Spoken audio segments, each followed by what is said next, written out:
Bueno, bienvenidos a todas y todos los compañeros que nos sintonizan por el programa de las Brigadas Internacionales de Comunicación Solidaria del Partido Socialista Unido de Venezuela. Y hoy es un honor para nosotros, un placer y también una inmensa responsabilidad este invitado que tenemos, con el cual hemos logrado y hemos tenido la oportunidad de compartir, de ver a través de sus ojos la comunicación, cómo se entiende la comunicación en nuestros procesos de liberación y revolucionarios en América Latina.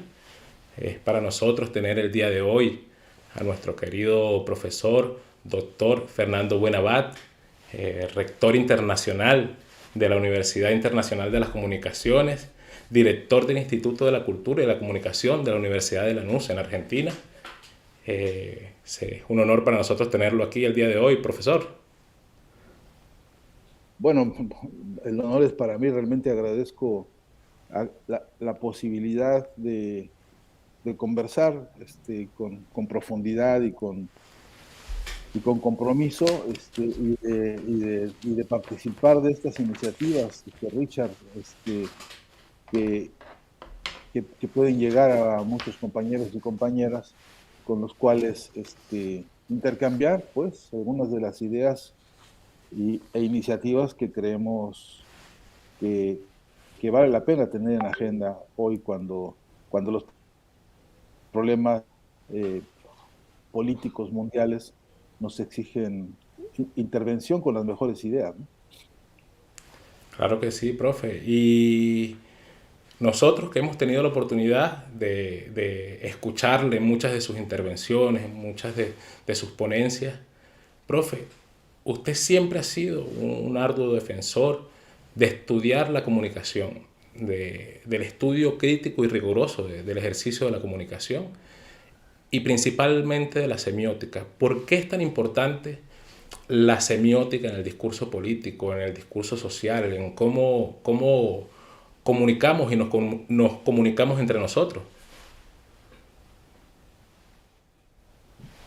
Bueno, en primer lugar porque el tema de la comunicación, visto como creo que tiene que ser visto, eh, es, es uno grandes, de los grandes logros de la humanidad, ¿no? Ni duda cabe. La palabra comunicación significa tantas cosas. Yo me acojo a la definición de la comunicación como la construcción de la comunidad, ¿no? No la definición que pretende de la comunicación solo hablar de los medios.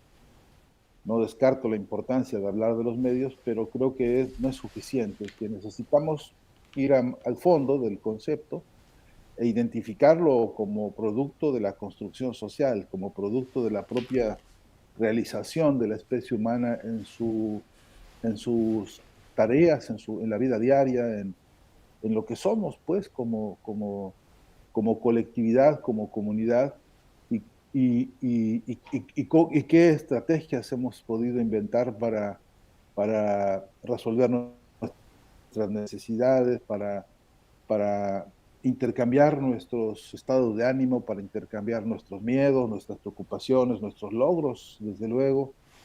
Eh, y a ese complejo proceso de contacto, de interacción, de intercambio entre los seres humanos, al que llamamos comunicación, porque es la construcción de la comunidad, de lo común. A eso le he puesto la mayor atención que he podido a lo largo de mi trabajo profesional, entendiendo que así como es una gran fortaleza a lo largo de la historia, el que hayamos desarrollado eh, tácticas y estrategias de intercambio social, también a través de esas tácticas y estrategias nos han derrotado mil veces. Porque cuando nos usurpan los modos de producir comunicación, los medios para producir la comunicación y las relaciones de producción en materia de comunicación, cuando nos los han usurpado, como ha pasado tantas veces a lo largo de la historia, en el contexto de la lucha de clases, eh, entonces cobra una relevancia también mayor la jerarquía de estudiar la comunicación.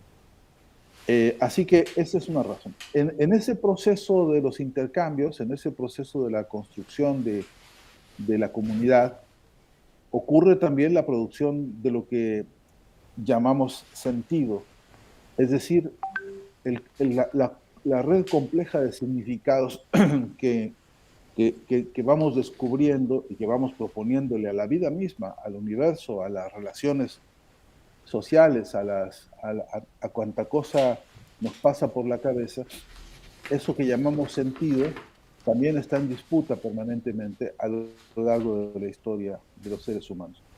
Eh, yo entiendo que las herramientas que se para estudiar justamente la producción de sentido, entre ellas está la semiótica, lo que entendemos como semiótica. La palabra significa ciencia de los signos, pero yo prefiero que sea una ciencia que estudia las apariencias, una ciencia que nos permite identificar aquello que se nos presenta con un significado y, y el trabajo que representa penetrar todos los significados para descubrir qué hay realmente detrás de cada significado. Tanto para los significados y el sentido más proactivo, más humano, más fraterno, como para el que opera en el sentido contrario, que se disfraza de incluso de beneficio y de ventaja y de logro humano, que son exactamente contrarias, que no solamente no obedecen al interés del humano y a la felicidad del humano, sino que avanzan sobre el planeta y destruyen con cara de buenos, con cara de progreso incluso, con cara de desarrollo incluso, se dedican a destruir, a usurpar, a secuestrar las riquezas naturales, a secuestrar la fuerza de trabajo de los seres humanos para esclavizar todo, esclavizar las riquezas y esclavizar a las personas. Atrás de muchas mascaradas existentes hoy, atrás de, de muchas formas del engaño, debemos descubrir nosotros eso, quién es quién, ¿no? Decían los viejos, cuídate, me decía mi abuela, cuídate, mijito, porque caras vemos y corazones no sabemos, ¿no? Bueno, eso un poco lo pretendemos con esta ciencia semiótica, que sea descubrir qué clase de corazones existen atrás de las caras que vemos, ¿no? Y de ahí que creo que sea tan importante desarrollar este cuerpo de métodos, este cuerpo de orientaciones científicas al que llamamos semiótica, para que nos sirva en dos direcciones concretas. Una, que es la dirección del análisis crítico, entendemos la palabra crítica como aquello que sirve para ordenarnos. Crítica en el contexto de nuestro método de trabajo significa saber qué va primero, qué va después, saber qué cosa es lo importante, qué cosa es lo secundario. La crítica en este sentido es una herramienta de análisis, de construcción, pero no nos contentamos con el análisis y con la deconstrucción de los discursos, sino que queremos ir al núcleo en donde se dan digamos, las leyes generales de la producción de sentido, para que esta vez las entendamos, para que esta vez las democraticemos y para que esta vez seamos nosotros los que tomamos la iniciativa organizada de producir el sentido que realmente necesitamos para emanciparnos. Entonces, sintetizo que estamos tratando de construir en el campo de la comunicación una ciencia que sea a su vez emancipadora, pero que a la vez se emancipe a sí misma todos los riesgos que existen también dentro del campo de la ciencia, ¿no? Los riesgos que el capitalismo ya nos ha impuesto dentro del campo de la ciencia también. Así que ese sería, Richard, un panorama general Muy general. del por qué le dedicamos tiempo y esfuerzo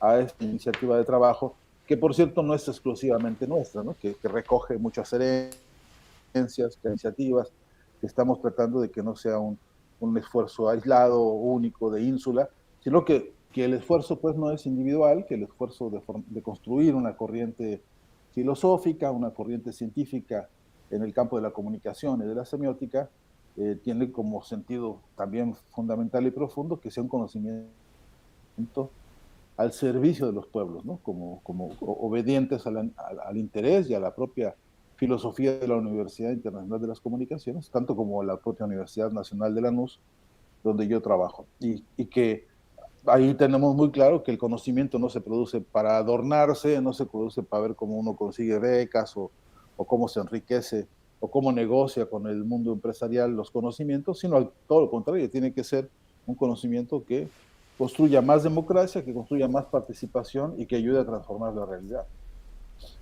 Claro que sí, profesor.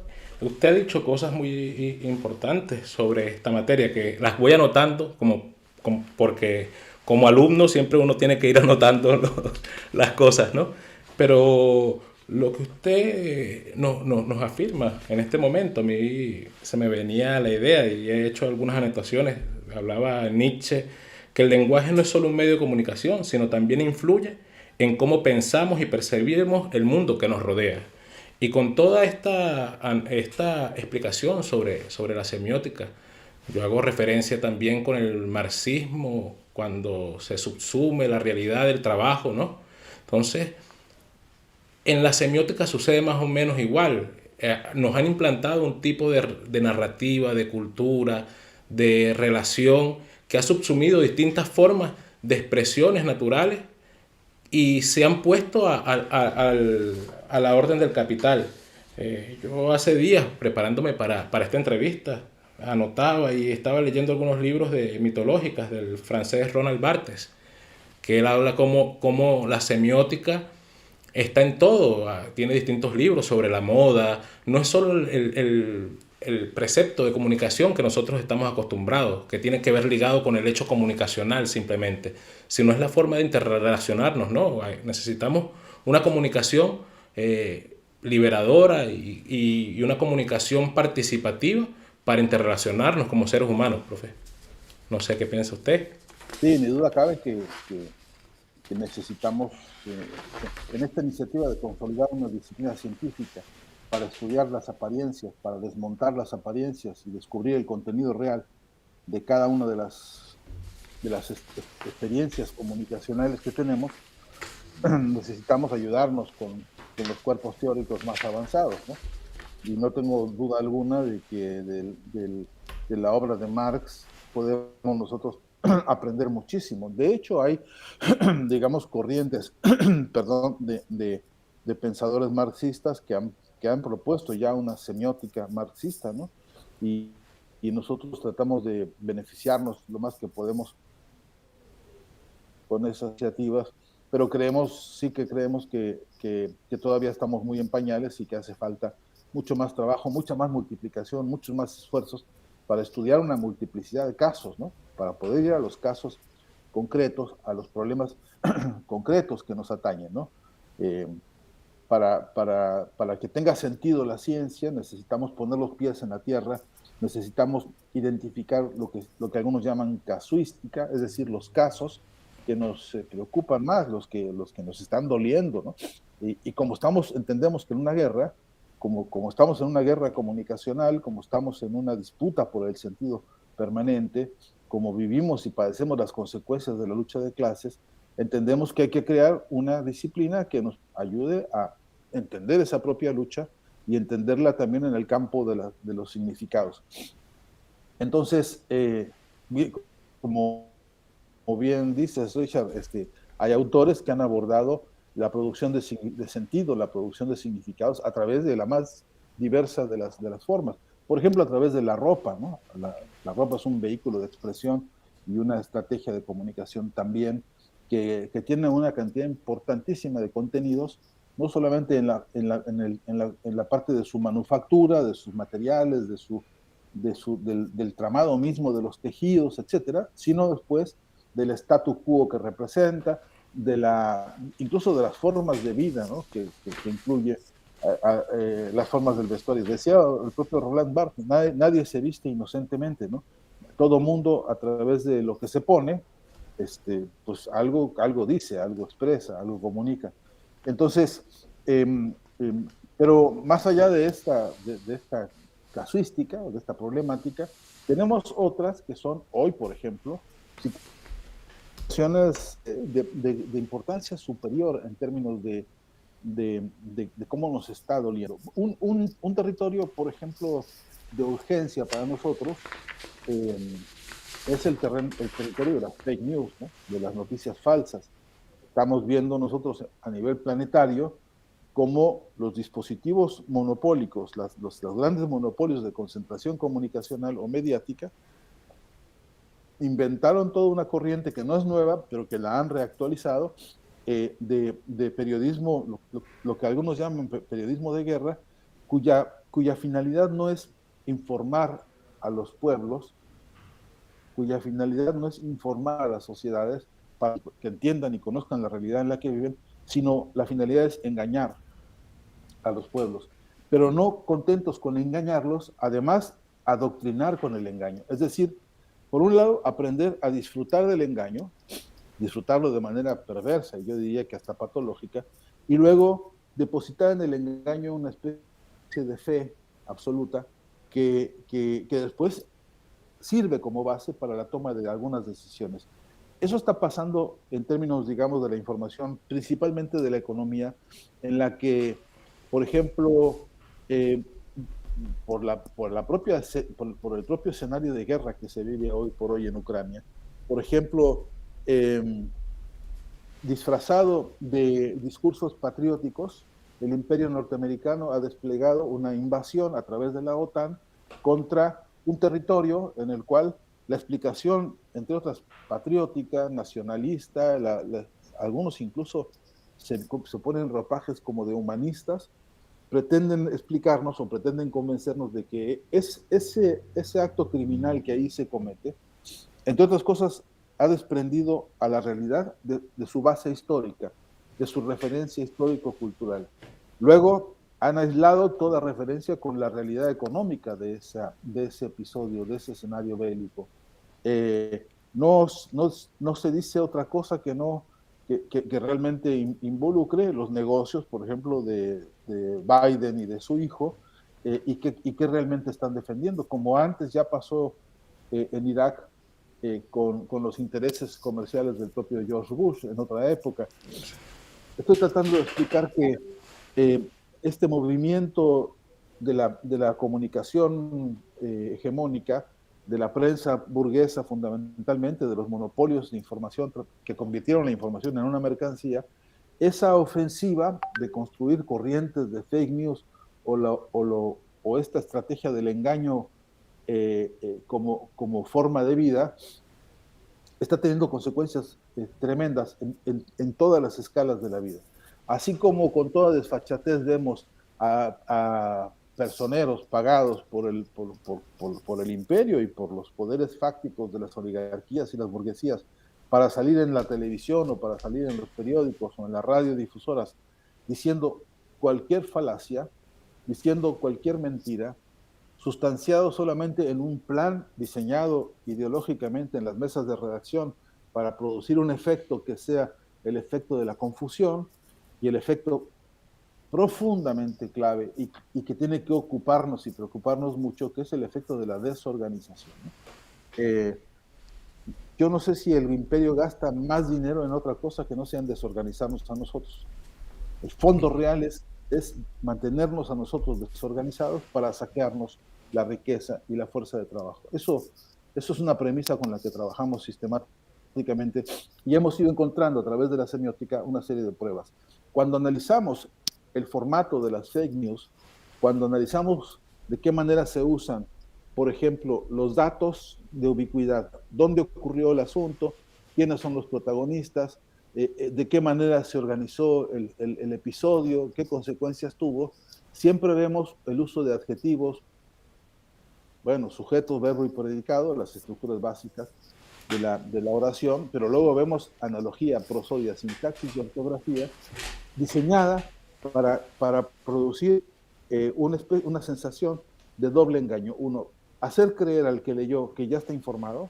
Dos, hacerle saber que esa información es la que conviene a un sector y obligarnos a ser solidarios con esa interpretación y con ese sector y terminar aceptando que esa forma del engaño y de la manipulación de los intereses es lo que realmente vale la pena y qué es lo que realmente tenemos que defender. Y luego, encima, ellos pretenden que eso se lo entreguemos a nuestros hijos o a nuestros amigos, compañeros y estudiantes, como si eso fuera el mejor tesoro que podemos entregarles, la mejor herencia. De esto que estoy diciendo, nosotros hemos ido conformando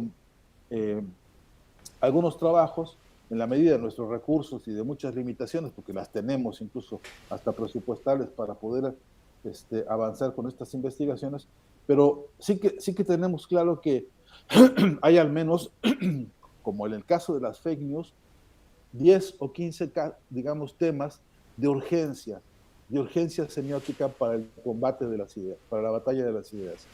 Desde luego, fake news. Hay que decir también que junto con las fake news se despliega otra preocupación y otra ofensiva mundial a la que tenemos que prestar atención para decodificar también con las herramientas semióticas, y es, por ejemplo, lo que se llama hoy el lawfare. Eso se traduce como guerra judicial. ¿De qué manera los aparatos judiciales, lo que se llama el poder judicial en cada uno de nuestros países y a nivel internacional, están operando al servicio de los intereses burgueses, como ha sido, digamos, desde el origen mismo del concepto de Estado, como lo conocemos hoy, y luego cómo esa estrategia de manipulación de las leyes está sirviendo para enmascarar, defender y convertir en cada día más injusto al ya de por sí injusto sistema que es el capitalismo. Insistiendo en que la guerra judicial o el lawfare es uno de los grandes que tiene que abordar y que como uno de los ejemplos y casos de importancia a nivel mundial, es crucial que nosotros aprendamos a desentrañar de los vocabularios judiciales, de los vocabularios legaloides, aprendamos a desentrañar qué en términos reales significa todo lo que estos personeros de la hipotética justicia dicen. Porque por un lado son capaces de desplegar documentos densos, páginas y páginas y páginas de dictámenes plagados de una especie de lógica puramente procedimental. Incluso ellos le llaman a eso técnica, y que a la larga lo que hace es enrarecer y enturbiar la explicación real y concreta de las razones por las cuales se producen los juicios que ellos están produciendo. Está claro, porque no somos ingenuos, que no van a decirnos, mira, estamos haciendo esto para proscribir a una candidata política como Cristina Fernández. No nos lo van a confesar de esa manera. Pero de lo que se trata es de que nosotros, con una disciplina científica, con solidez argumental y con solidez de prueba, seamos capaces de poner en evidencia lo que estos están trabajando para atacar a una representante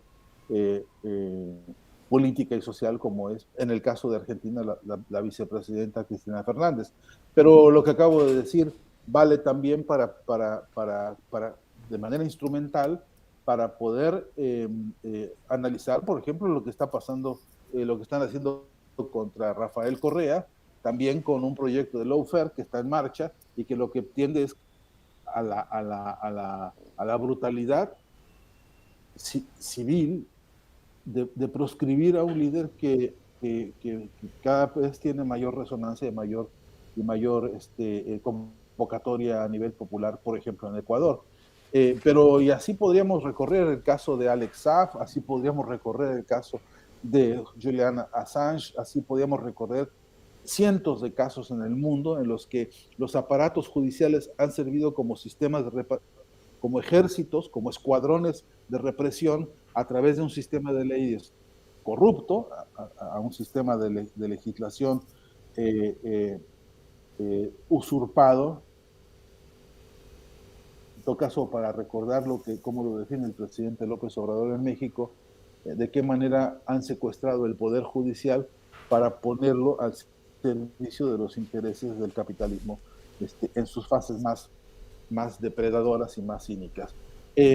La semiótica que proponemos lo que intenta es convertirse en un instrumento para exhibir con evidencias qué hay detrás de esas máscaras, esa máscara de justicia, esa máscara de respeto judicial, incluso esa máscara de de destreza técnica en el campo de la jurisprudencia, cómo se debe desmontar para poner en evidencia los verdaderos intereses que hay allá atrás. Y decía que dentro del conjunto de los temas, mencioné el del lawfare, después de haber mencionado el tema de las fake news, pero hay una lista larga de temas que son hoy prioridades en nuestra agenda. Uno de ellos, por supuesto, y hay que mencionarlo porque nosotros hemos hecho, con los pocos recursos, insisto, que tenemos, una pequeña encuesta a nivel continental sobre, por ejemplo, cuál es el tema que hoy por hoy resuena en la cabeza de la clase trabajadora de todo el continente, América Latina y el Caribe, como una de las principales problemas y enemigos de todos nosotros. Y algunos supusieron que el gran tema era la inseguridad, entre comillas, como le llaman, o que el gran tema era el problema de las democracias. Y resulta que objetiva y concreta y crudamente, por cierto, el gran tema que hoy cruza las cabezas de nuestros pueblos en todo el continente, digo, lo incluyo a Canadá y a Estados Unidos, es el tema de la inflación. Y es que han conseguido los poderes fácticos, que han conseguido con un punto como el concepto de la inflación, que lo han convertido en una cosa tan abstracta, tan lejana, tan incomprensible. A veces parecería que me gusta la metáfora, pero no sé si sea tan útil, pero porque como si la inflación fuera una especie de dios griego, una especie de entidad maligna que anda por ahí flotando y que por su propia cuenta decidió maltratarnos ahora en América Latina como lo decidió. Se habla de la inflación como un tema tan abstracto, tan lejano, como casi exclusivamente para expertos en economía, cuando lo que realmente entendemos que hay en la voz de los pueblos es la urgencia de politizar el tema de la inflación y descubrir los hilos internos verdaderos que hay atrás de esto. Porque, entre otras cosas, la inflación ha sido usada como una guerra económica, como parte de la guerra económica para devastar el poder adquisitivo de los trabajadores, para limar la jerarquía del Estado como organización de la voluntad popular, y luego para hacer depender a los pueblos del antojo de unos cuantos que son los que fijan los precios, ¿no? La estructura de los costos, que parece una cosa indescifrable, en realidad es un espacio de intervención de muchas voluntades que van a su antojo, manejando la realidad concreta en el contexto que ellos quieren. Y hay que hablar de la inflación y politizarla, y saber decir, y saber intervenir fijando las condiciones de la inflación. Porque si nuestros países hoy están dominados por un sistema de banca internacional que es la que hegemoniza y la que monopoliza el manejo de las finanzas en casi todos los países, si las estrategias del comercio internacional están todas privatizadas, si además tenemos al antojo del imperio el manejo del dólar por el imperio de ellos para someternos económica y financieramente, si además tenemos una crisis económica mundial y tenemos el fracaso, por ejemplo, de los bancos y de los organismos de crédito europeos, tenemos realmente un desastre económico creado por el capitalismo, entonces la pregunta fuerte, creo yo, es, en medio de todo esto, además ocurre una inflación que recarga los costos de la propia crisis del capitalismo sobre la clase trabajadora y la agudiza.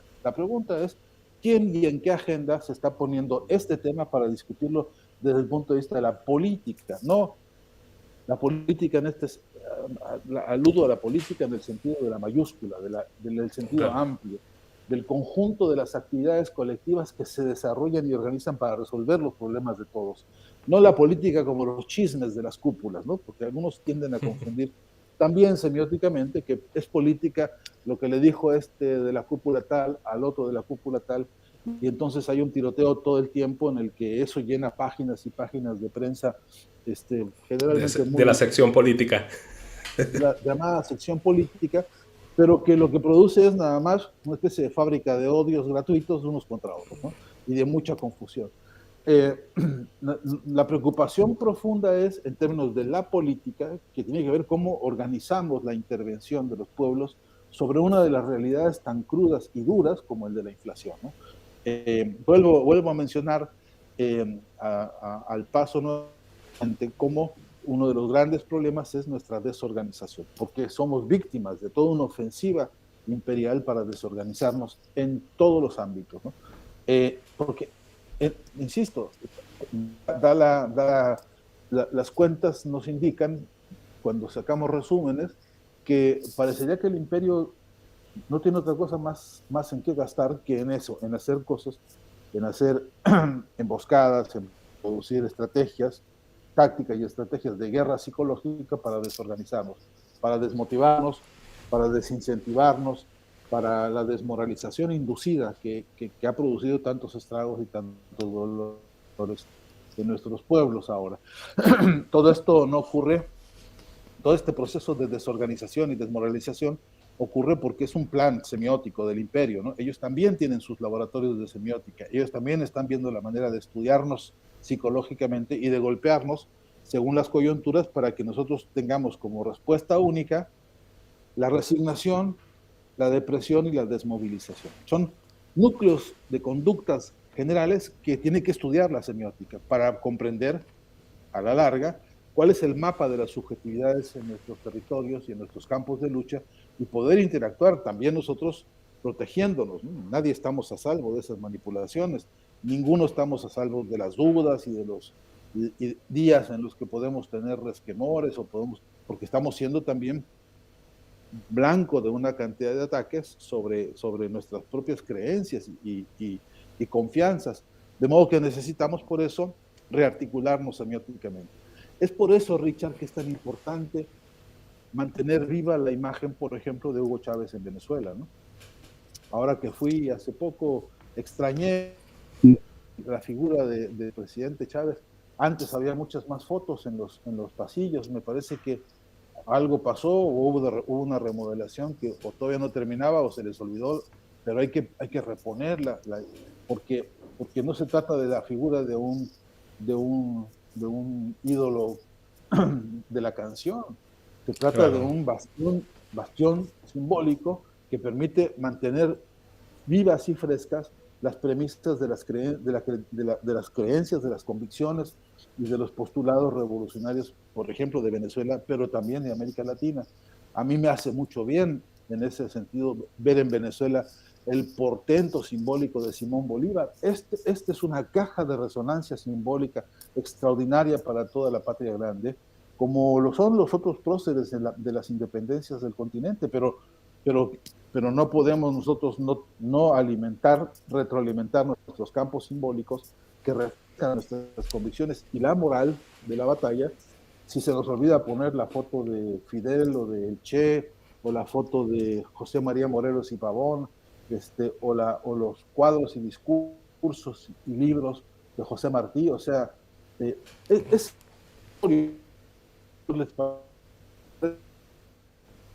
incluso he escuchado que ha sido muy repetitivo. Para nosotros es crucial en términos de una emblemática de dignificación y de humanismo, pero también en términos de un espacio de trabajo que tenemos que refrescar y repotenciar siempre, Richard. Y ahí, perdóname, una pequeña dirección. Nosotros tenemos que reescribir con urgencia la historia de la cultura en clave revolucionaria. Nosotros tenemos que replantearnos esto que entendemos por cultura, que es justamente el escenario del campo de trabajo semiótico más amplio, en ese espacio de la cultura, cómo es la historia de la cultura. Y hoy tenemos elementos teóricos y metodológicos muy actualizados que nos permiten incluso recomponer la visión de la cultura, porque tenemos avances en la arqueología, porque tenemos avances en los estudios antropológicos, porque tenemos avances extraordinarios en estudios de geología, en fin, hoy hay instrumentos que han avanzado científicamente mucho en distintos campos, y lo que tenemos que consolidar también metodológicamente es el sistema de conectores para que todo esto nos sirva de manera integral, ¿no? De manera interrelacionada. Los viejos, los clásicos de la filosofía nos dirían de manera dialéctica, ¿no? Es decir, de qué forma un avance importante en la genética, que descubre hoy que en algunos de los restos fósiles se detecta una forma muy adelantada ya del desarrollo hasta corporal de las primeras organizaciones humanas, pues hoy para nosotros es un alimento teórico importantísimo que deberíamos saber conectar, por ejemplo, en el campo de la filosofía, ¿no? Si hoy tenemos sistemas y mecanismos interesantísimos de análisis de datos, de información sobre, esta mañana una noticia sobre del CIPRI, el Centro de Estudios sobre el financiamiento de las guerras, hoy nos da un estudio sobre cómo toda Europa multiplicó sus gastos bélicos en función de ponerse al servicio del mandato de Washington. Es un dato crucial para la filosofía humanista de nuestro tiempo, no solo para la economía bélica, ¿no?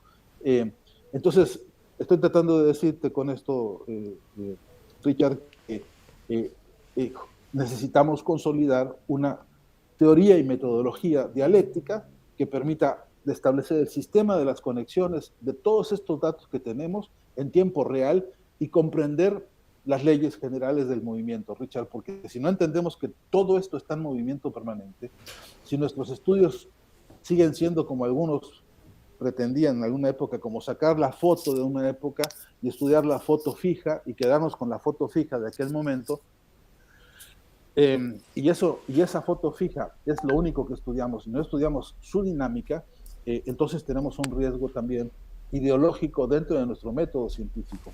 Espero estar siendo claro en lo que digo, pero es una preocupación urgente para esta semiótica de la que estoy hablando, también cuestionarnos con qué instrumental nosotros nos acercamos a los problemas y a los objetos de estudio para qué clase de respuesta, ¿no? Para qué clase de búsqueda.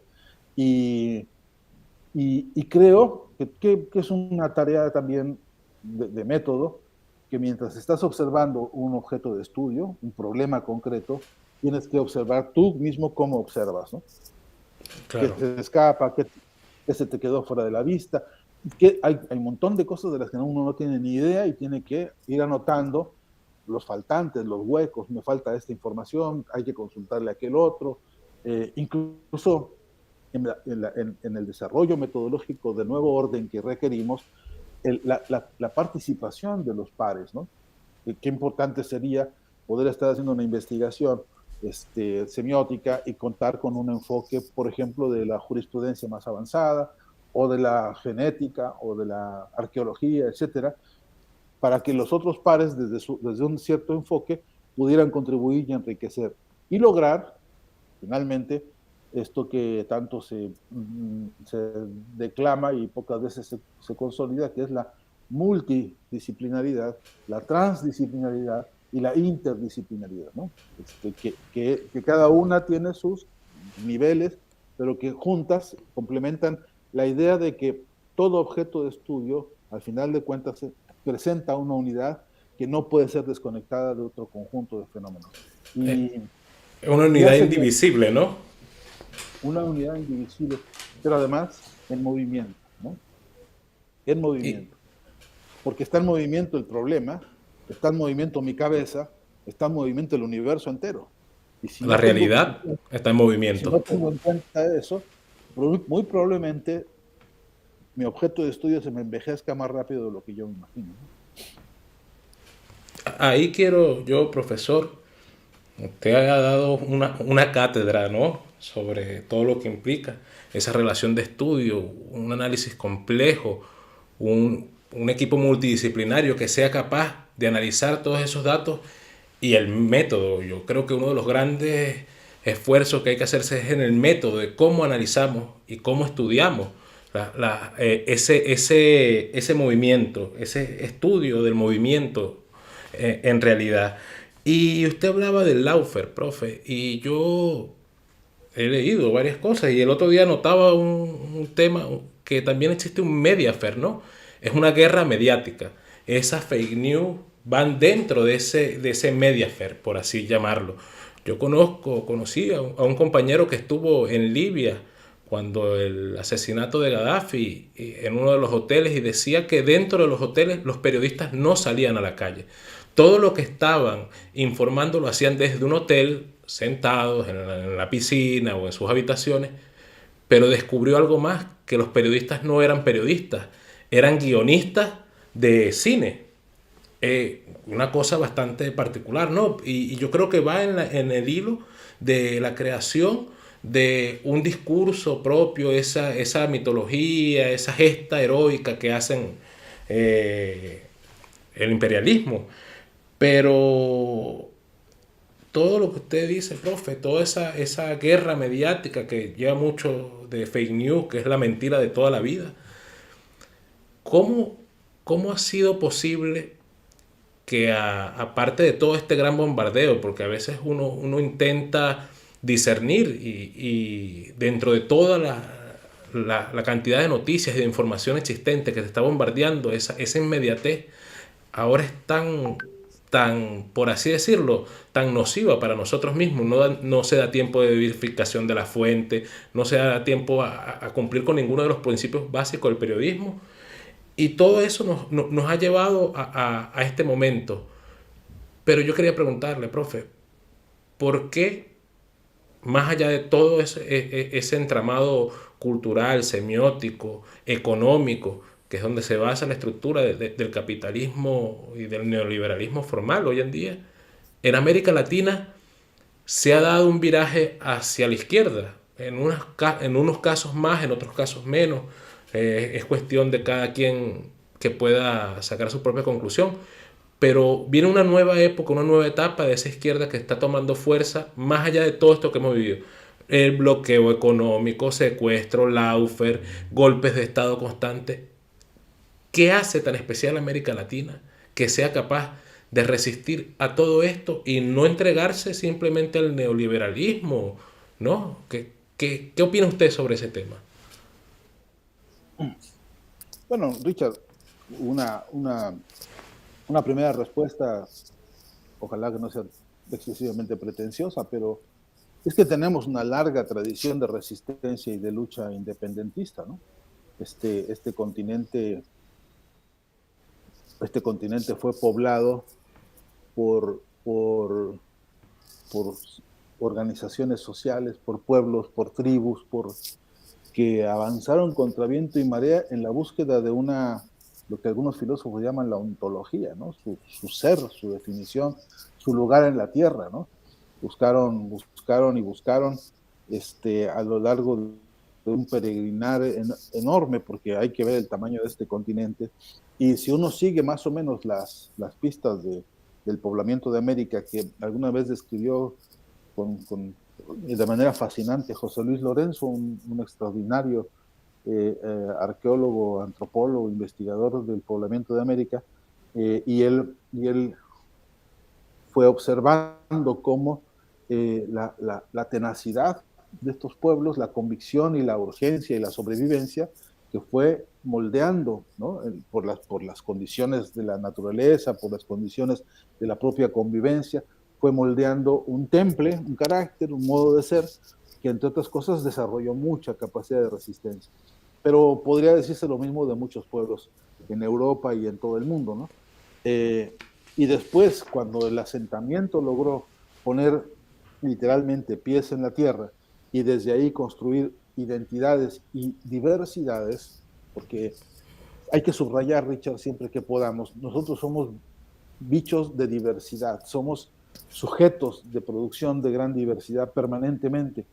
Y esta riqueza de las diversidades ha sido algo muy atacado también por los modelos imperiales, porque ellos quieren siempre imponer el pensamiento único, el lenguaje único, la palabra única. Nosotros somos pueblos en América Latina en particular, pero no exclusivamente, pueblos que, que, que, gestamos un modelo de unidad de las diversidades. Esto a algunos les cuesta mucho trabajo entender esto, pero es una cualidad y condición de la dialéctica que nos es urgente, ¿no? Y nos es muy importante. Este despliegue de la población, de los poblamientos en todo el continente, un desarrollo desigual y combinado, produjo en algunos lugares, como Mesoamérica, el florecimiento de al menos 6 grandes civilizaciones, ¿no? Entre los olmecas, toltecas, aztecas, mayas y huastecos tenemos digamos, un esplendor de esas civilizaciones que produjeron pirámides, más de 45 pirámides en la zona, en donde cada una afirma y reafirma construcción de una identidad y un modo de ser y un modo de pensar que después ha sido tergiversado y ha sido, diría yo, desfigurado por algunos cronistas, ¿no? Algunos que nos han venido a contar la historia de Mesoamérica, nos han contado cada payasada que verdaderamente hay que sacar los escudos para defenderse de esa danada semiótica que nos quiere comprar o vender el sentido del conquistador, más que revelar la mirada de los pueblos originarios y de los pueblos victimados, ¿no? por el saqueo y por la depredación imperial. Pero ese mismo día que Hernán Cortés secuestró al último emperador azteca, incluso emperador es una palabra que no sé qué tan correcta sea usarla, pero en todo caso, en ese acto de secuestro de un conquistador frente a un dirigente de pueblo originario, ahí nace un proyecto de resistencia del que algunos compañeros y compañeras historiadores han hecho baluarte, ¿no? Que han explicado correctamente cómo comenzó una resistencia que hasta la fecha está en pie. Y es una resistencia que es una película larga que se ha venido construyendo con capítulos muy diversos, ¿no? Uno de ellos esplendoroso es el capítulo de Venezuela, ¿no? Uno de ellos es el capítulo esplendoroso de la resistencia, de la rebeldía y de la vocación independentista que Venezuela, el pueblo venezolano, con sus líderes, como Simón Bolívar, olfateó el momento histórico, ¿no? Algunos compañeros historiadores venezolanos a mí me han contado que Bolívar supo entender la crisis de Napoleón en la Europa, etcétera, y que por eso surgió la independencia. Y yo creo que no, yo creo que ya ese germen de la independencia estaba dado ahí, y que lo que hizo es encontrar una coyuntura, como el agua que encuentra, ¿no? Caminos un cauce, sí. Y cauces, Chávez lo decía después, ¿no? Incluso una de sus más clarificantes ponencias, alguna vez lo escuché decir, es que la revolución, el caudal de la revolución ya estaba dado, lo que había que hacer es encontrarle la dirección para que se enriqueciera y se desatara, ¿no? Y yo creo que eso, Richard, para contestar a tu pregunta, sin más devaneos, tiene que ver con que hay un resto importante de historia y de aprendizaje en nuestros pueblos que está ahí y que por eso hoy resiste. Hay en este momento un debate en América Latina muy, muy crudo, muy duro, hay que ponerle el ojo sobre el litio, porque se están haciendo todas las canalladas que uno se imagina. Ya le dieron un golpe de Estado al presidente Evo Morales, justamente para ver cómo iban a quedarse con el litio. Días antes de ese golpe de Estado, estaban acá en Argentina, en la frontera con Bolivia, la propia esposa de Donald Trump y y Elon Musk y algunos de sus canallas que estaban metidos ahí, viendo cómo rayos financiar el golpe de Estado contra el presidente Evo Morales, que al final salvó la vida verdaderamente gracias a la fraternidad y a la solidaridad de gobiernos hermanos. Pero ya está que parte de la independencia de cada uno consiste en mantener la soberanía sobre sus recursos naturales, porque lo que sigue, si no, es hambruna, ¿no? Lo que sigue es como lo vivió tan crudamente Venezuela cuando le secuestraron su petróleo, ¿no? Acabo de escuchar a un gobernador del sur de Argentina, donde está uno de los proyectos de producción de gas y petróleo más importantes de este país y de este continente, decir que ahí donde se están instalando los sistemas de extracción de gas para exportación, ahí la gente de ese pueblo todavía hoy calienta su comida con leña. No tienen acceso al gas que está ahí abajo, ¿no? de su pueblo.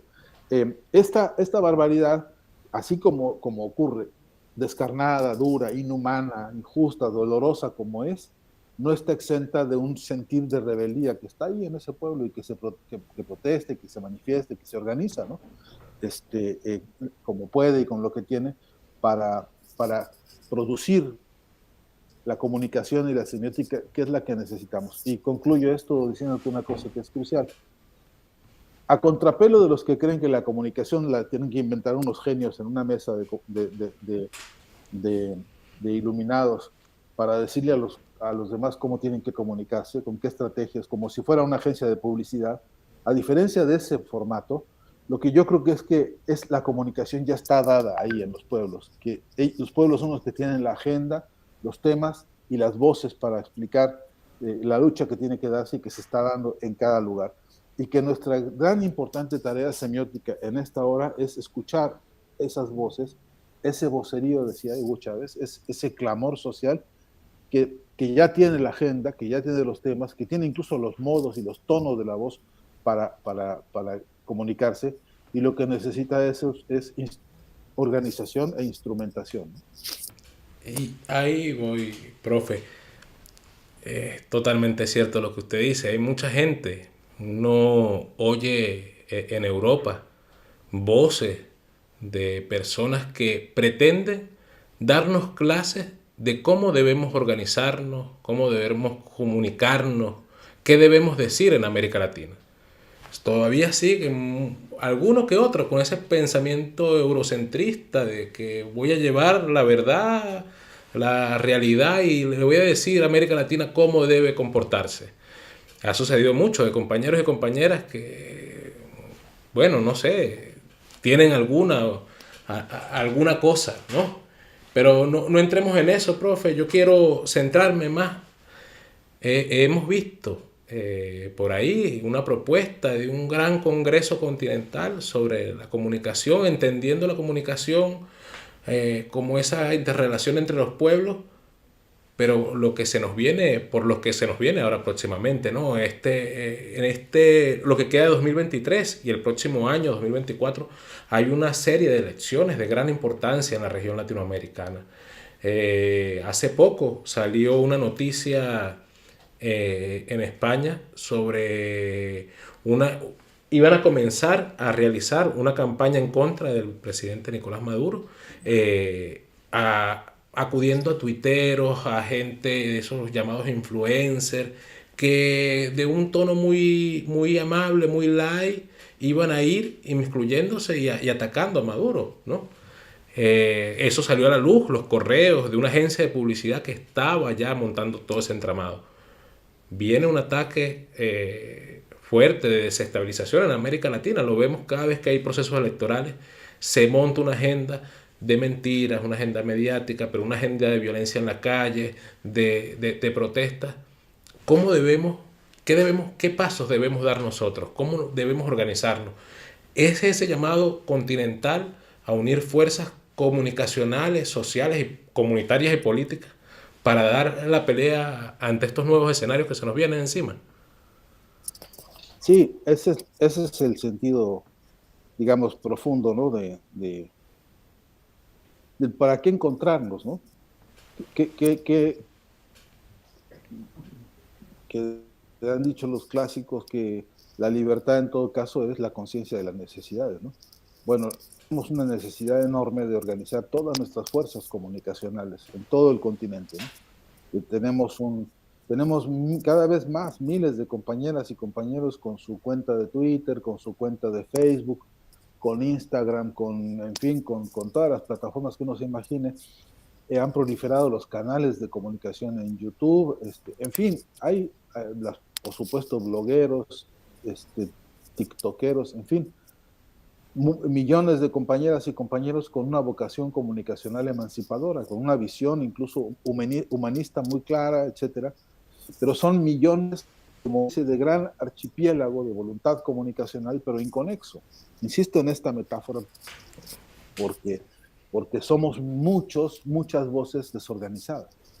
Y creo que la única posibilidad real de intervenir real y efectivamente en el paisaje comunicacional y político de la patria grande es organizándonos. Entonces, eso es una necesidad, que nos demos un espacio y un encuentro para discutir, pero no para un encuentro deliberativo sobre los temas, digamos, génicos, creo que muchos tenemos ya acuerdos muy claros, sino un encuentro organizativo, ¿no? Que tenga el carácter de cómo nos organizamos, para qué nos organizamos y en qué plazos, para ver qué resultados nos urgen. Porque a mí me nacen estas preguntas que yo creo que son indispensables para la ciencia y la metodología de hoy. Richard, dijiste, van a atacar a Nicolás Maduro, como lo han venido atacando tantas veces, incluso con intentos de magnicidio, ¿no? que son absolutamente reprobables, detestables, en fin. Ahora, cuando uno habla con una comunidad de compañeros y compañeros de trabajo en comunicación sobre estos temas, algunos incluso preguntan, pues, ¿qué cosa hay que defenderle a Nicolás Maduro? Si él se defiende solo muy bien, ¿no? Y yo creo que ese es un tema que tenemos que abrazar nosotros como una tarea importantísima, ¿no? Porque yo no tengo ningún interés en defender a Nicolás Maduro a nivel personal o individual, porque le tengo estima y porque yo sería solidario si alguien lo atacara en lo personal, pero eso sería en todo caso la parte hasta menos importante, porque Nicolás Maduro es un emblema histórico de Venezuela y de América Latina. Sobre los hombros de este trabajador, de este obrero, de este líder social, de este político, Nicolás Maduro, sobre sus hombros cayó una responsabilidad histórica que el propio presidente Chávez puso en él y le encomendó librar luchas que incluso no sé si el propio presidente Chávez se imaginó cómo se iban a volver de complejas y de difíciles, ¿no? De cómo se iban a arreciar las luchas a nivel mundial, de cómo se iban a complejizar las cosas. Y Nicolás Maduro no solamente representa la actitud de lealtad y de responsabilidad frente a ese mandato del comandante Chávez, sobre todo el mandato de su pueblo, sino que además se las ha ingeniado para organizar en medio de una de las más verdaderamente humillantes bloqueos económicos y políticos contra un país, se las ha ingeniado para plantar cara y para plantar resistencia y para mantener, como lo hemos oído todos hasta últimas horas, con el vigor político y la transparencia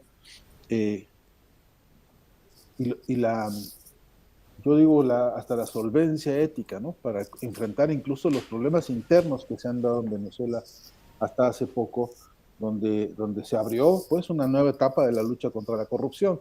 Entonces, ahí es en donde hay que trabajar, ¿no? El proyecto semiótico tiene que ser el que analice la explicación concreta, dura y clara y científica de por qué hay que apoyar a Nicolás Maduro, pues por esto.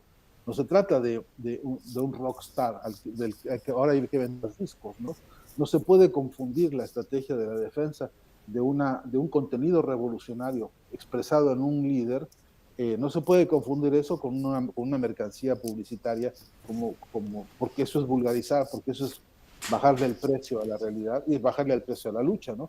Pero ahora hablo del caso de Nicolás Maduro, hermano querido, presidente denodado, y sé cómo trabaja y sé cómo se esfuerza, pero podrían ser cualquier otro de los compañeros presidentes hoy en la región, porque igual le están tundiendo durísimo a Petro en Colombia, y por él, ¿no? ¿Qué decimos de Cristina Fernández?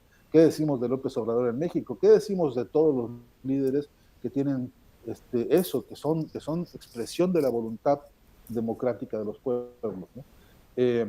Y yo que todavía soy con los que tengo simpatías en un montón de cosas, también les reclamo y les pido y les propongo y qué sé yo, les incentivo a que profundicen, a que avancen, a que la construcción del proyecto socialista, del humanismo del nuevo género, dé pasos sobre la soberanía de los recursos naturales, sobre la transformación de los sistemas económicos, sobre la superación definitiva del capitalismo, que es el gran enemigo de la humanidad y que la está destrozando. Bueno, pero esas batallas, estos debates o construcciones o formas de pensar y de hacer necesitan la fuerza de la producción simbólica de los compañeros y compañeras que hoy están proliferando por todos lados, pero con un programa de organización, ¿no? Eh, eh, Porque, repito, no es un asunto de abogar por el individualismo o por los egos particulares. Este es un problema en que nos va la vida, ¿no? La historia de nuestro tiempo nos está exigiendo a todos dar ese salto de calidad para, seguir, para discutir un proyecto de ideas, de organización de acciones. Y, y nos hace mucha falta. Un plan de acuerdos para un congreso de comunicación. Yo de veras en mis delirios no se me ocurre mejor lugar que Venezuela para que, por ejemplo, la Universidad Internacional de las Comunicaciones fuera la sede de un gran congreso mundial de comunicación para la emancipación, y que tuviéramos preparada una agenda con una serie de contenidos y de un programa a discutir entre todos, y que ese congreso no terminara si no hubiera compromisos concretos para plazos concretos, de acción concreta, ¿no? Y a defender temas. Tenemos una gran cantidad de temas, que, por ejemplo, el debate de la soberanía tecnológica, ¿no? Nosotros somos dependientes absolutos de la tecnología del imperio para la comunicación nuestra. Necesitamos plantearnos de qué manera desarrollamos alternativas tecnológicas soberanas. Necesitamos, lo decíamos al principio, Richard, necesitamos comunicación política y políticas de comunicación que sean capaces de asignar presupuesto para los gastos de inversión y de formación. Hablábamos de la urgencia de una agencia de información revolucionaria que dé la vuelta por Europa y sea capaz de recoger las voces de los pueblos solidarios contra todas las agresiones y contra todas las canalladas del imperio. Bueno, necesitamos que fluya un presupuesto de los estados racionalmente discutido, transparentemente manejado y auditado para que no haya duda alguna, pero para poder accionar en lo concreto sobre estos planes necesitamos hacer una red de intercambios, necesitamos que ahí donde surge una voz en lucha, entre todos seamos capaces de convertirla en clamor de los pueblos. Siempre, siempre de la base de la agenda que los pueblos están enarbolando, siempre a partir de los temas que los pueblos exponen como parte de sus luchas desde abajo, ¿no? No como resultado de un genio que por ahí dice cosas maravillosas, sino lo que de verdad que los pueblos están diciendo desde las bases. Ahí es donde creo que habría que nutrir ese congreso. Y ojalá fuera cuanto antes. A mí me encantaría que nos volviéramos en la Universidad Internacional de las Comunicaciones, nos volviésemos también, además de la vanguardia que ya es, proponiendo temáticamente una metodología de investigación, una metodología de intervención comunicacional transformadora. Ojalá pudiéramos ser también un corazón organizativo de las fuerzas comunicacionales del mundo. Y eso, hay mucha voluntad, sé que hay muchos compañeras y compañeros que tienen ganas de participar, y creo que la cosa es ofrecer el espacio y el modelo de organización y dirección para que dé resultados en un muy corto plazo. Sí, profe, yo lo digo porque vi su publicación, ¿no? Y nosotros dimos un paso al frente, dijimos aquí, profesor, cuente con nosotros.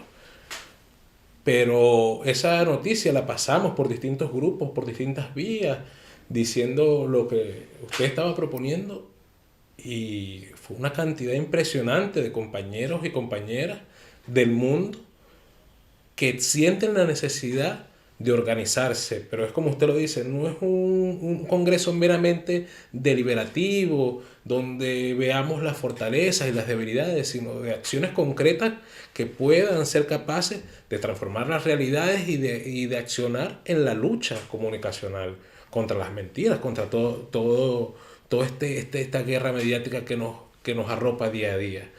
Y por eso decimos nosotros encantadísimos Sí, de que fuese, ojalá en la Universidad Internacional de las Comunicaciones. Esperamos aquí tener muy pronto a su rectora, la compañera Tania Díaz, y nosotros también le diremos lo mismo, que nosotros queremos y proponemos que ese gran encuentro internacional para el accionar de la comunicación se haga dentro de la universidad. ¿Qué mejor espacio que la Universidad Internacional de las Comunicaciones, ¿no, profesor? es una razón de ser de esa universidad, ¿no? Desde que con el presidente Chávez hablamos de esta iniciativa, en su cabeza estaba esto, que fuera un músculo organizador, ¿no? Y pues nos está faltando todavía, no hay que convencer a Diosdado Cabello de esta iniciativa, que él la tiene muy en mente, ¿no? Tampoco a la juventud del partido creo que hay una sensibilidad muy clara ahí de las compañeras y compañeros para participar. Lo que nos está faltando es el momento político de la decisión política para empezar a dar los pasos organizativos. con la experiencia que tiene Venezuela organizando eventos mundiales como tantos que ha hecho, en términos organizativos no sería tan difícil. Lo que necesitamos es atraer a un conjunto de compañeras y compañeros para este primer encuentro que sean verdaderamente representativos y comprometidos, y que cada uno se vuelva motor de convocatoria para después organizar la expansión y multiplicación de un congreso que sea un congreso permanente, ¿no? Nada va a durar nunca si no tiene futuro inmediato, ¿no? Entonces, un primer congreso organizativo con resultados concretos en este periodo electoral de América Latina, que es una simiente, es un campo fértil muy importante, pero que ya tiene que empezar a ver que como decían los viejos, ¿no? Platicando, y los carpinteros decían platicando y serruchando, ¿no? Vamos avanzando, pero estamos en el horizonte viendo el segundo encuentro mundial en donde hay que intervenir en otros temas, ¿no? Hay que intervenir, por ejemplo, hay una lucha crucial sobre el campo de la educación y la comunicación. Eso sería un súper tema para accionáramos todos sobre esto. Bueno, la economía popular y la comunicación, los problemas, en fin, la lucha que tenemos que dar por politizar la inflación, etcétera. Hay una agenda muy potente para el corto, mediano y largo plazo, y tenemos que ponernos de acuerdo en eso, repito, en este congreso que he propuesto y que estoy realmente militándolo, con la perspectiva de que nos dé un saldo positivo en el corto plazo y nos permite decir, ahora somos 5,000 y la próxima reunión seremos 15,000 almas organizadas con un sistema de intercomunicación y de contacto donde tengamos agendas coincidentes, no uniformados, unificados, ¿no? En el que digamos, mira, compañero, hace falta apoyar ahora mismo a la lucha contra el secuestro de Alex Saab. Por favor, esta semana, todos los 50,000 que nos juntemos, acción comunicacional directa. Porque nos interesa que el imperio escuche las voces de los pueblos, pero nos interesa que los pueblos escuchen sus propias voces en combate. Eso es muy importante para fortalecer la moral y para fortalecer la claridad política. Entonces, ¿qué mejor que oír a los pares que están coincidiendo en una batalla así? Pero imagínate lo que sería. Ahora mismo en Argentina se está llevando a cabo un juicio político contra la Suprema Corte de Justicia, que es el motor del lawfare argentino, ¿no? Un juicio político que se está dando dentro de la propia Cámara de Diputados por una comisión de juicio político. Eso es oro molido para América Latina, porque están marcando estos compañeros una vanguardia jurídico-política dentro de la propia Cámara de Diputados. Nadie se entera, ¿no? Es increíble, pero la falencia de estrategia de comunicación, el mundo debería saber ahora que aquí se está librando un ejercicio de educación cívica que está haciendo escrutinio de su propio poder judicial. Vaya, no sé cómo decirlo para que se entienda la jerarquía histórica de esto que están haciendo estos compañeros diputados ahora, sometiendo a juicio político a la Suprema Corte de Justicia, con acusaciones verdaderamente estruendosas de corrupción, de malversación de fondos, de manipulación de los procedimientos judiciales, de injusticias, pues, a cual más. Y esto no es un clamor popular en toda América Latina, donde tanta falta hace. Imagínate lo importante que sería que el pueblo peruano se enterara que estas cosas están pasando. Y en México nos surge un debate similar y mejor y más profundo sobre la Suprema Corte de Justicia en México. Imagínate, y esto está aquí, está ocurriendo y está muy silenciado. El Congreso de los pueblos en comunicación, de las luchas en comunicación, de los grandes, importantes protagonistas de la comunicación popular en América Latina, debería ser el acuerdo sistemático y programático de vamos a sumarnos a todas las luchas en América Latina para darle resonancia y volumen, ¿no? Quería, bueno, darle todo el apoyo de las Brigadas Internacionales de Comunicación Solidaria. Aquí hay un grupo militante de comunicadores y comunicadoras, compañeros y compañeras que están en ese ejercicio diario. Pero es bien lo que usted dice, profe. Estamos cada uno en pequeños archipiélagos, pequeñas islitas, que no terminamos de hacer ese gran continente, ¿no? Fuerte, robusto, que sea capaz de dar esa batalla. Y nosotros abogamos, tanto como usted, por ese gran encuentro de compañeros y compañeras que podamos fortalecer ese músculo comunicacional. Y para terminar, profesor, quisiéramos que usted nos brindara algunas palabras de despedida a todos los compañeros y compañeras que nos escuchan y nos ven. Solamente palabras de agradecimiento, pues si hay alguien que no se haya aburrido con esta exposición tan larga de cosas mías, agradecerles en todo caso la oportunidad de enriquecer las ideas y de enriquecer las tareas de la práctica, ¿no? Que nos hacen falta. Eh, poner en resumen la urgencia de la organización. Hay muchas ideas, muchas por todos lados muy valiosas. Hay iniciativas realmente fascinantes de comunicación, muy creativa, muy diversa, muy interesante en toda la patria grande y en el mundo, pero nos sirve muy poco que seamos muy creativos si estamos desorganizados, ¿no? Y esta creo que es la siguiente, el salto de calidad de lo que estamos haciendo va a ser realmente efectivo y va a ser realmente poderoso si el salto de calidad es el salto en un avance de organización social y política como la que necesitamos. Así que mi saludo, mi convocatoria, hagamos lo imposible por organizarnos y organizarnos con las referencias, con los referentes que tenemos para esa tarea de organización. Así que un gran abrazo y mil gracias. Muchas gracias a usted, profesor, por habernos iluminado. No creo que los compañeros y compañeras que nos siguen vayan a perderse este programa, porque hay mucho material, hay mucha direccionalidad de dónde debería ir nuestra comunicación, dónde podemos colaborar, dónde podemos apoyarnos. Esas iniciativas son importantes. Estoy seguro que estos muchachos que están ahora mismo en la quinta, sexta corte del Diplomado de Comunicación Política de la UICOM, esto será de tarea exclusiva, ¿no? Para que ellos analicen todo este tipo de propuestas y hagan sus propias aportaciones. Así que para nosotros ha sido un honor tenerlo acá, a nuestro querido profesor, el doctor Fernando Buenabad, y no nos queda otra que despedirnos sin antes invitarles a que nos sigan sintonizando, nos vean por aquí por nuestro canal de YouTube. Aquí estamos las Brigadas Internacionales de Comunicación Solidaria, y un abrazo y un saludo para todos y todas. Nos vemos pronto.